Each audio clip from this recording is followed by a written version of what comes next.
விதைக்கப்பட்ட வீரர்களுக்கு எங்கள் வீர வணக்கம். மதிப்புக்குரிய நீதிபதி இளஞ்செழியன் அவர்களை நானும் நம்பினேன், என்னுடைய சமூகமும் நம்பியது. ஆனால் நீங்கள் அவற்றை மூடி வைத்திருக்கிறீங்களோ அதே செம்மணியை 96ஆம் ஆண்டு இளஞ்செழியன் அவர்களால் தோண்டி இருக்க முடியும். ஆனால் ஜிஎல் பீரிசனுடைய மாணவன் புல்டோசர் மண் போட்டு மூடினாராம். நான் அரசியலுக்கு வந்து இப்போதுதான் எனக்கு தெரியும். வாரன் பிரச்சனைக்கு என்னது 200 ரூபாய் கூட்டுறீங்களாம் மலையக மக்களுக்கு. இவன் என்ன வடக்கு மாநிலத்தில் இருந்து கொண்டு பணம் கொட்ட திடீரென்று வந்து மத்திய மன்னாட்டை பற்றி கதைக்கிறான். நீங்க தான் சொல்றீங்களே நாங்கள் இனம் இல்லை, மதம் இல்லை, பிரச்சனை இல்லை, நாங்கள்லாம் உண்டா வாழ்கிறோம். மன்னார்ல வாழ்ற ஒரு முஸ்லீம் சகோதரர் தன்னுடைய புத்தகத்தில் இருக்கிற நண்பருடைய வீட்டுக்கு வர வேண்டுமா இருந்தால் அனுராதபுரம் வந்து கிட்டத்தட்ட 1.5 மணித்தியாலும் 2 மணித்தியாலும் டிராவல் பண்ணி தான் வரணும். எவ்வளவு ஆக்சிடென்ட். ரிசாத் பதியுதீன் போடப்பட்ட பாதை திறந்தால் மன்னார் மக்களுடைய வாக்குகள் முழுக்க ரிசாத் பதியுதீனுக்கு போயிடும் என்று அதையும் நம்பி ஒரு சில முஸ்லீம் மக்கள் உங்களை மாதிரியான அரசாங்கத்துக்கு ஓட் போடுகிறார்கள் என்றால் தன்னுடைய இனத்தினுடைய 2 சமூகங்களை இணைக்கின்ற ஒரு காட்டு பாதையை கூட இந்த அரசாங்கத்தால் திறந்து விட முடியாது. பட்டாக்கள் சண்டை பிடிக்கிறீர்கள் 200 ரூபாய் 200 ரூபாய் நீங்க போட்டிருக்கிற பிச்சைடாப்பா. என்றோ ஒரு நாள் நான் மலையத்திலே நிற்பேன். ஆனால் நிற்கிற நாட்கள்ல இதுல நிற்கிற எந்த ஒரு அரசியல்வாதியும் அந்த பக்கம் இருக்க மாட்டீங்க. எவ்வளவு பொய்யடா சொல்றீங்க. ஒவ்வொரு முறையும் வந்து 3000 மில்லியன் 300 மில்லியன் 500 மில்லியன் 1000 மில்லியன் பார் பர்மிட் நான் கதைக்கவே விருப்பம் இல்லை. கிளிநொச்சியில் முழு இடங்களுமே பார் பர்மிட் இருக்கிறது. இன்று கூட அந்த பேரை, அதாவது பார் பர்மிட் வேண்டி கொடுத்தவருடைய பேரை சொல்வதற்கு வெட்கப்படுகிறது. நலிந்த ஜேதிச மந்திரித்துவமா அதை வெட்கப்படுகிறார். உங்களால ஏலாதண்டா சொல்லுங்கடா. ராமநாத ரட்சணா வடக்கு மாகாண சபையில நான் செய்து காட்டுறேன். வடக்கு மாகாண சபையை சிங்கள இனத்தை நம்பி வாழ்வதற்கு நாங்க தயாராகவில்லை. ஏனென்றால் நீங்க பிச்சையை போடுவீங்க, அதுக்கப்புறம் அந்த பிச்சையை பாதிக்க மாட்டீங்க, அதுக்கு கொஞ்சம் கரடி குட்டி அனுப்புவீங்க யாழ்ப்பாணத்துக்கு. இந்த செம்மறியலுக்கு இதை தவிர வேற எனக்கு வார்த்தைகள் இல்லை. டிசிசி மீட்டிங் நடத்துபவர்களுக்கு அறிவென்ற சாமானே இல்லை. தேங்க்யூ மூலாசுரன் மந்திரத்துமணி. இந்த மாதம் வந்து உங்களுக்கு நன்றாகவே தெரியும், இது எங்களுடைய கார்த்திகை மாதம். கார்த்திகை மாதம் என்று சொல்லப்படுகிறது. எங்களுடைய தேசத்தின் விதைகளை முளைத்து விட்டு என்றாவது ஒரு நாள் எங்களுடைய தேசத்தினுடைய விதைகள் முளைக்கும் என்ற நம்பிக்கையிலே வாழ்ந்து கொண்டிருக்கின்ற தமிழ் சமூகத்தினுடைய மாதம். ஆகவே என்னுடைய உரையை எனக்காக நான் இன்று இந்த பாராளுமன்றத்தில் உரையாற்றி கொண்டிருக்கிறேன் என்றால் எனக்காக என்றோ ஒரு நாள் ஒருத்தி குருதி சிந்தி அந்த மண்ணிலே புதையுண்டிருக்கிறான். அவர்களுக்காக ஒரு நிமிடத்தை ஒதுக்கி சாவு என்னை எதிர்பார்த்திருக்கிறது என்றான் கோழை, சாவை நான் எதிர்பார்த்திருக்கிறேன் என்றான் என்னுடைய மாவீரன். ஓ மாவீரர்களே, நீங்கள் 2வது வகை. மிதிபட்டு சாகுறேன் புலம்பினான் கோழை, போராடி சாகுறேன் உரிமினான் வீரன். ஓ மாவீரர்களே, நீங்கள் என்னுடைய 2வது வகை. போரில் என் மக்கள் கொல்லப்படுகிறார்கள் ஓலமிட்டான் கோழை, போரில் என் மக்களை கொன்றவர்கள் கொல்லப்படுகிறார்கள் எக்களித்தான் மாவீரன். அவன்தான் எங்களுடைய தேசத்தின் தலைவன். காலம் தமிழீழத்தை உருவாக்கும் காத்திருந்தான் கோழை, விரும்புகிறேன் முழங்கினான் வீரன். ஓ மாவீரர்களே, நீங்கள் 2வது வகை. நெஞ்சின் நெருப்போடும் விடிவின் நினைவோடும் நிமிர்வோடும் ஓ மாவீரர்களே, வரலாற்றில் நீங்கள் முதலிடத்தில். தமிழனின் வீரம் காத்தீர், தமிழனின் மானம் காத்தீர், தமிழனை உலகறிய செய்தீர், வீண் போகாது உங்கள் தியாகம். விதைக்கப்பட்ட வீரர்களுக்கு எங்கள் வீர வணக்கம். நன்றி. இன்றைய தினம் வரவு செலவு திட்ட உரையிலே உண்மையாகவே நேற்றைய தினம் நான் வாக்களித்திருந்தது வந்து எதிராக. போன வருடம் நான் இவர்களுக்கு சார்பாக வாக்களித்திருந்தேன், உங்களுக்கு தெரியும். ஆனால் இந்த தடவை நான் எதிராக வாக்களித்தேன். அதுக்கு முக்கியமான காரணங்கள் என்னென்றால், நீங்கள் சொன்ன மாபெரும் பொய்கள், இதுவரை காலமுமே நீங்கள் மாபெரும் சொன்ன பொய்கள். முக்கியமான பிரச்சனை, எங்களுடைய அரசியல் கைதிகளை விடுவிப்பீர்கள் என்று சொன்னீர்கள். நீங்களும் ஒரு போராட்ட குழு. எங்கோ எங்களுடைய அரசியல் பிடிஏ எடுப்போம் என்று சொன்னீர்கள். பயங்கரவாத தடை சட்டத்தை எடுப்போம் என்று சொன்னீர்கள். எங்கே எங்களுடைய பயங்கரவாத தடை சட்டம்? இப்போ என்னுடைய கவலை என்னென்றால், மாகாண சபை எலெக்ஷனை வைக்கிறேன் என்று சொல்லியிருக்கிறீர்கள். மாகாண சபைக்கு இப்போது ஒரு மிகப்பெரிய போட்டி இருக்கிறது. ராமநாத ரட்சணாக்கு எதிராக, ஒரு தனி மனிதனுக்கு எதிராக மிகப்பெரிய அரசாங்கங்கள், முன்னாள் அரசாங்கங்கள் மாபெரும் போராட்டங்களை ஆரம்பித்திருக்கிறது. சரி, அதில் தான் எங்களுடைய மதிப்புக்குரிய நீதிபதி இளஞ்செழியன் அவர்களை நானும் நம்பினேன், என்னுடைய சமூகமும் நம்பியது. ஆனால் காலம் போக தான் தெரியுது, 96ஆம் ஆண்டு செம்மணி, எந்த செம்மணியை நீங்கள் தோண்டிவிட்டு, எந்த செம்மணியை இப்போது மூடிவிட்டு மழை காலங்களிலே நீங்கள் அவற்றை மூடி வைத்திருக்கிறீங்களோ அதே செம்மணியை 96ஆம் ஆண்டு இளஞ்செழியன் அவர்களால் தோண்டி இருக்க முடியும். ஆனால் ஜிஎல் பீரிசனுடைய மாணவன், ஜிஜி பொன்னம்பலத்தினுடைய மாணவன் மஹிந்த ராஜபக்சனுடைய சந்திரிகாவினுடைய தோழன் என்ன செய்தார் என்றால் புல்டோசர் மண் போட்டு மூடினாராம். நான் அரசியலுக்கு வந்து இப்போதுதான் எனக்கு தெரியும். மிகப்பெரிய கவலையோடு நான் அந்த விடயத்தை உங்களுக்கு சொல்லுகிறேன். அதைவிட வடக்கு மாகாணத்திலே வேலையில்லா பட்டதாரிகள் இருக்கிறார்கள். 1 2 இல்லை 3000 5000 வேலையில்லா பட்டதாரிகள். நானும் ஒரு பட்டதாரி, எனக்கு அந்த வேலை தெரியும். நீங்கள் என்ன வேலை இல்லாமல் பண்ணினீங்க. ஆனால் நான் இன்று பாராளுமன்றத்தில் நிற்கிறேன். 3000 பேருக்கும் பாராளுமன்றம் வர முடியாது. அவர்களுடைய வாழ்க்கை, அவர்களுடைய கனவு, அவர்கள் கேம்பஸிலே படிக்கும் போது ஒரு நாள் நான் வேலைக்கு போவேன் என்ற ஒரு ஆசையில் தான் அவர்கள் படித்திருப்பார்கள். ஆனால் அந்த வேலையில்லா பட்டதாரிகளுக்கு இன்று வரை ஒரு வேலை கொடுக்கவில்லை. நீங்கள் மீனவர் பிரச்சனை, வடக்கு மாநிலத்தின் மீனவர் பிரச்சனை நான் சொல்லவே தேவையில்லை.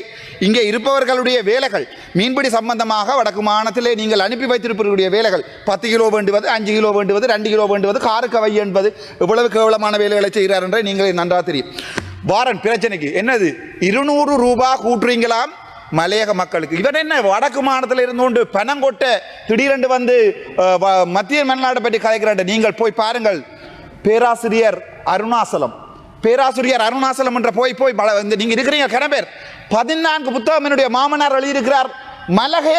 மலையக இலக்கியம் மட்டுக்கு மட்டும் 14 சாகித்ய ரத்னா விருது 5-6 வருடங்களுக்கு ஒரு நிலையல் பேராசிரியர் பேராதனை கேம்பஸில் எனக்கு கதைக்கிறதுக்கு உரிமை இருக்கு. அதெல்லாம் வேண்டாம். சரி, நான் அதையும் விடுறேன். மாமா எழுதின புத்தகம் தானே.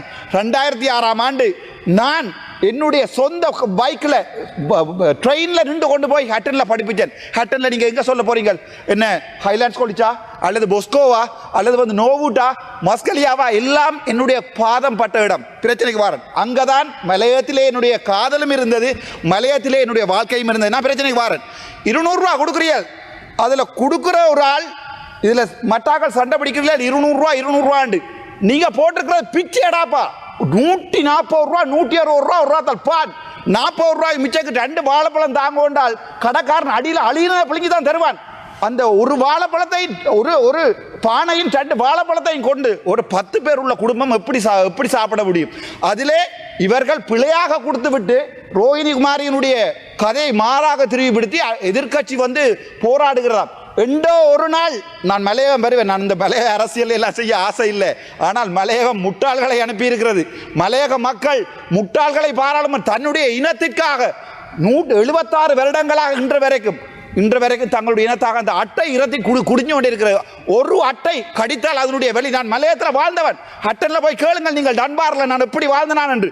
ஆனால் இன்று வரைக்கும் உங்களுடைய ஒருவர் அந்த மக்களுக்காக போராடவில்லை. என்றோ ஒரு நாள் நான் மலையத்திலே நிற்பேன். ஆனால் நிற்கிற நாட்களில் இதில் நிற்கிற எந்த ஒரு அரசியல்வாதியும் அந்த பக்கம் இருக்க மாட்டேங்கிறார். நான் ஒரு இனத்துக்காக போராடியவனை பார்த்து வளர்ந்தவன் நான். சரி, அதையும் விடுவோம்.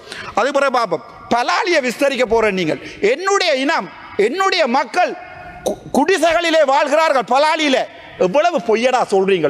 ஒவ்வொரு முறையும் வந்து 3000 மில்லியன் 300 மில்லியன் 500 மில்லியன் 1000 மில்லியன் அங்கே ஆமிக்காரன் பெருந்தோட்டம் வச்சுக்கொண்டு அதுக்குள்ள தென்னையை வச்சுக்கொண்டு வளர்த்து கொண்டிருக்கிறான். இங்க முட்டாள்கள் மாதிரி அதை ஏமாற்றுகின்ற ஒரு கொஞ்சம் பேரும் இங்கே இருக்கிறோம். இவர்களோட அடிக்கிற டீல் ஏன் பலாலி காணி உங்களால் விடுவிக்க முடியாது. சரி, அதை விடுவோம்.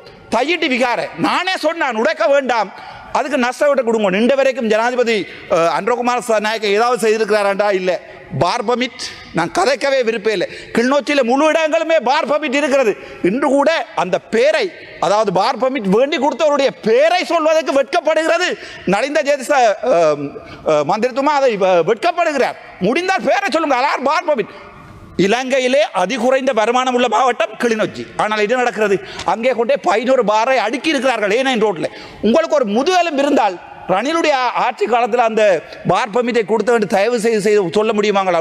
உங்களுக்கு அரசியல் நாளைக்கு உங்களோட மீட்டிங், தமிழரசு கட்சி நாளைக்கு உங்களோட மீட்டிங். ஆகவே நீங்கள் அந்த விடயங்களை ஒரு நாளுமே வெளியே சொல்ல மாட்டீங்க. சரி, விஷயத்துக்கு வரும்.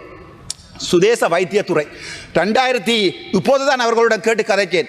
சுதேச வைத்தியத்துறை யுனானி சித்த வைத்தியத்துறை மாணவர்கள் இப்போது ஒரு ஆசிரியராக கூட வேலை செய்ய முடியாமல் அவர்கள் வாழ்ந்து கொண்டிருக்கிறார்கள்.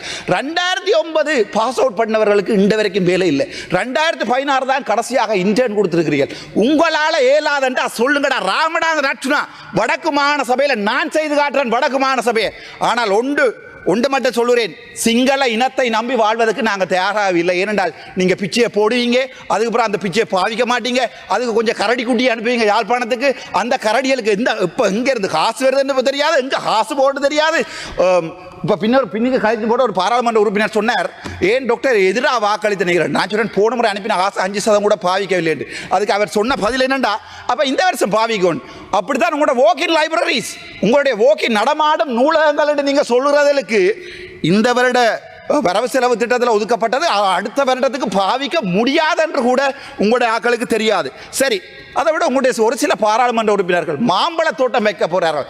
இந்த செம்மறியலுக்கு இதை தவிர வேற எனக்கு வார்த்தைகள் இல்லை.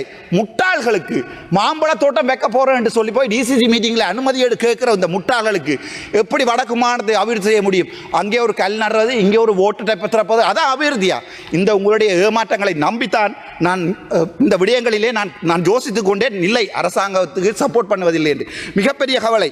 அதை விட உங்களுக்கு எத்தனை ஊழல் இதுவரைக்கும் வடக்கு மாநிலத்தில் இந்த ராமநாதன் அர்ச்சுனா நேரடியாக பேங்க் அக்கவுண்டுகளோட தெல்லிப்பளை ஆதார வைத்தியசாலை ஊழல், சாவச்சேரி ஆதார வைத்தியசாலை ஊழல் 17 மில்லியன், தெல்லிப்பளை ஆதார வைத்தியசாலை ஊழல் உங்களுக்கு 38 மில்லியன், அதை விட பருத்தித்துறை ஆதார வைத்தியசாலை ஊழல் உங்களுக்கு அப்படி நேர அக்கவுண்ட் நம்பரோட 38 மில்லியன் கொண்டு வந்து போட்டு இந்த வரைக்கும் நீங்கள் என்ன செய்றீங்க? நாங்கள் தேடுறோம், நாங்கள் பார்க்குறோம். உங்களுடைய இந்த இதால தான் உங்களுடைய அரசாங்கம் நாசமாக போகிறது. நீங்கள் சொன்னது முழு பொய்.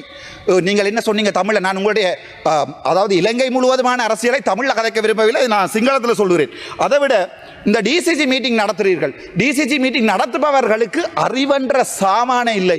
ஆனால் நடக்கும் லைப்ரரிகள், அதாவது எங்களுடைய 159 பாராளுமன்ற உறுப்பினர்களும் நடக்கும் லைப்ரரி என்று சொல்லுகிறார்கள்.